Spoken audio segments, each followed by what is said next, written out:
Welcome to News 5 Everywhere. Ang sabi nila, ang tubig ay buhay. Pero paano kung sa panahon ng kalamidad, bawiin ito ang ibinibigay nitong buhay? Ramon!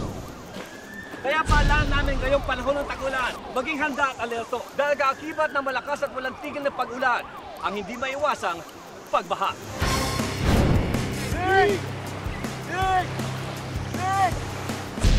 Kapag inabutan ng pagtaas ng baha, maaaring gumawa ng improvised flotation device na pwedeng gamitin sa paglikas. Ang mga water bottle na ito na sa tingin natin ay basura, maaari natin gamitin. Pero siguraduhin natin na sila ay may makatakip. Isilid ang mga water bottles sa loob ng isang backpack o kahit anong bag na may makastrap.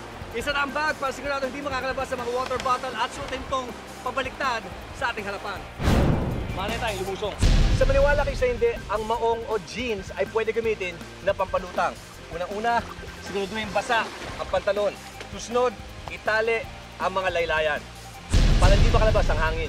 Pagkatapos, hawakan sa may sinturera, ilagay sa may ibaba ng ulo, at mabilis at malakas ang paghampas ng tubig para makaipon ang hangin. Kung sa tingin natin kulang pa ang hangin sa loob, kailangan natin pumailalim at bugahan sa may sinturera. Hindi natin kailangan itali sa ilalim para madaling natin bugahan ang hangin kapag sumingaw na ang nakaipon sa loob. Lagyan natin sa ilalim ng ating kilikili at pwede tayo lumungoy.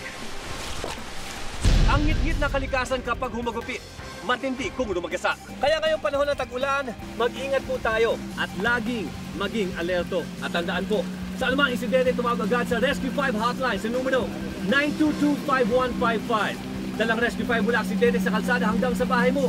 Kahit pa bumabagyo, aaksyonan ora mismo.